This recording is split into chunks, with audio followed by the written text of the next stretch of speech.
আসসালামু আলাইকুম। আমি আপনাদেরকে রান্না করে দেখাবো গরুর মাংস। এই গরুর মাংসের কালার এবং স্বাদ দুটি ঠিক রেখে কিভাবে রান্না করা হয় সেই রান্নার রেসিপিটাই আজ আমি আপনাদের সাথে শেয়ার করব। প্রথমে আমি গরম মশলার জন্য এখানে নিয়েছি গোটা ধনিয়া, গোটা জিরে, সাদা এলাচ, একটি তেজপাতা, শুকনো লঙ্কা, দারুচিনি। এই সমস্ত মশলাগুলো চুলায় লো আছে 1 মিনিট টেলে নিব। টেলে নেওয়া হয়ে গেলে ঠান্ডা হওয়ার পর ব্লেন্ড করে নিব।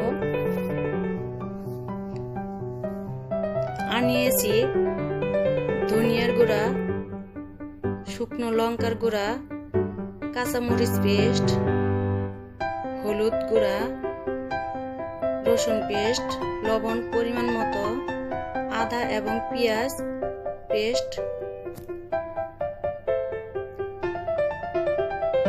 রান্নার জন্য এখানে আমি 2 কেজি গরুর মাংস নিয়েছি, হাড় চর্বি সহকারে। এই মাংসটি আমার কুরবানির মাংস। এখন আমি এই মাংসে দিয়ে দিব সমস্ত মশলাগুলো।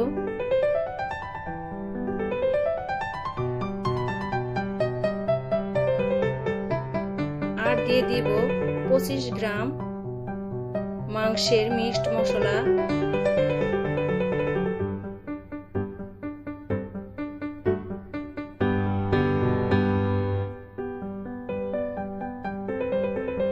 তিনটি তেজপাতা, দারচিনির টুকরো, কয়েকটি সাদা এলাচ। আর দিয়ে দিব 50 গ্রাম সরষের তেল। হাতের উপর দিয়ে দিচ্ছি, যেহেতু এই মাংসটি আমি হাত দিয়ে মাখিয়ে নিব। আর এই মাংসটি কিন্তু হাত দিয়ে মাখিয়ে নিতে হবে এবং সমস্ত কিছু ভালো করে মিক্সড করে নিব। হাতের উপর তেল দেওয়া মানে হলো মরিচে যেন হাত না জ্বলে। মাংসটা মাখানোর সময় খেয়াল রাখতে হবে মাংসের হাড়ে যেন হাত কেটে না যায়।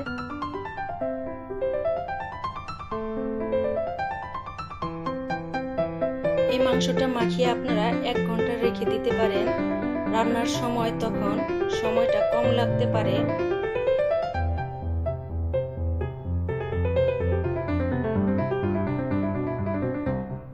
মাখানো শেষ মাংস। এখন এখানে আমি সামান্য পরিমাণ পানি দিয়ে দিচ্ছি।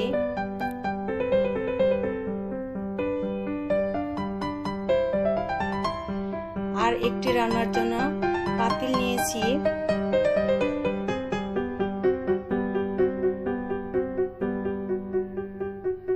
এখানে দিয়ে দিলাম পেঁয়াজ কুচি। আর দিয়ে দিব সরষের তেল 50 গ্রাম। আপনারা সাদা তেল ইউজ করতে পারেন। দিয়ে চুলায় চলে যাব। জালটা ধরিয়ে দিয়েছি। পেঁয়াজটা আমি হালকা নেড়ে দিচ্ছি। এ সময় চুলার আঁচটা হাই হিটে রাখতে হবে।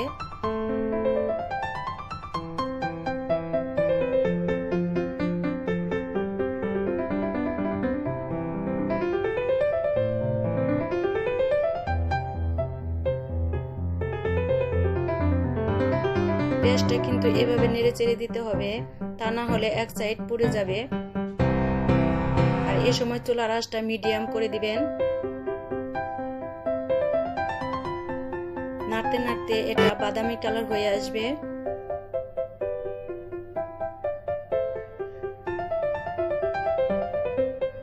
দেখেন বাদামি কালার হয়ে গেছে একটু।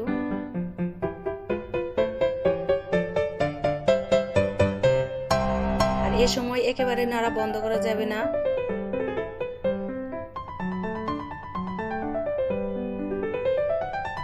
এভাবে অনবরত নাড়তে থাকতে হবে।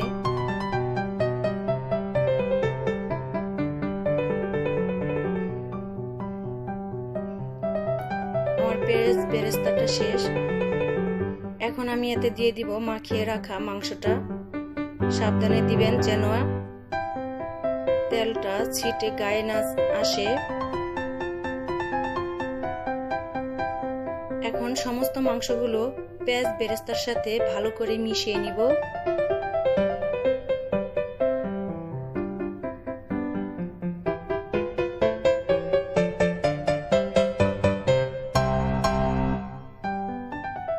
আর মাংস কষানোর সময় কিন্তু চুলার আঁচটা সম্পূর্ণ হাই মিডিয়াম হিটে রাখবেন। এখন ঢাকনা দিয়ে ঢেকে দিব। 10 মিনিট পর ফিরে আসব। 10 মিনিট পর ফিরে এসেছি।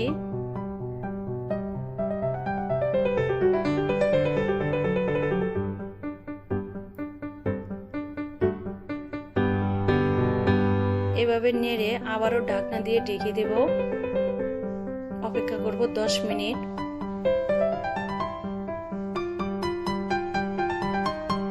10 মিনিট পর ফিরে আসছি। দেখেন মাংসটা কষানো হয়ে গিয়েছে। মোট 20 মিনিট আমি মাংসটা কষিয়ে নিয়েছি। দেখেন ঝোলটা অনেক গাঢ় হয়েছে এবং তেলও উপরে চলে আসছে। মাংসটাও বেশ সিদ্ধ হয়েছে। এই সময় আমি এখানে দিয়ে দিব গরম পানি 800 গ্রাম। এখানে পানিটা একটু বেশি দিতে হবে। মাংসটা আমি নরম রাখবো এবং প্রেসার কুকারে এটা রান্না করতেছি না।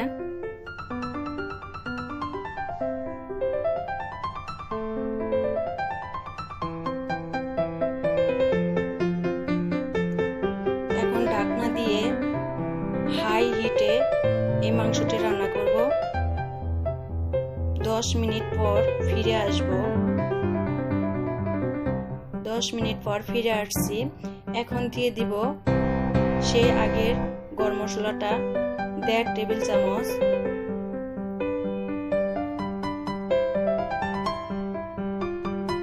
দিয়ে ঢাকনা দিয়ে ঢেকে দিব। 20 মিনিট পর আমি ফিরে এসেছি। দেখেন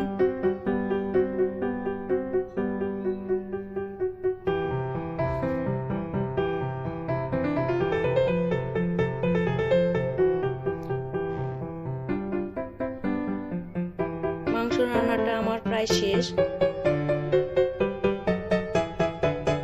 এই মাংসটি রান্না করতে আমার সময় লেগেছে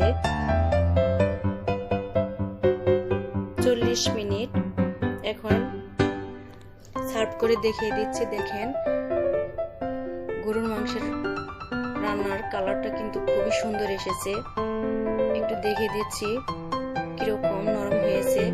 গরমের জন্য ভালো করে দেখাতে পাচ্ছি না। দেখেন অনেক সুন্দর হয়েছে। তাহলে আজ এখানে শেষ করছি। সবাইকে ধন্যবাদ।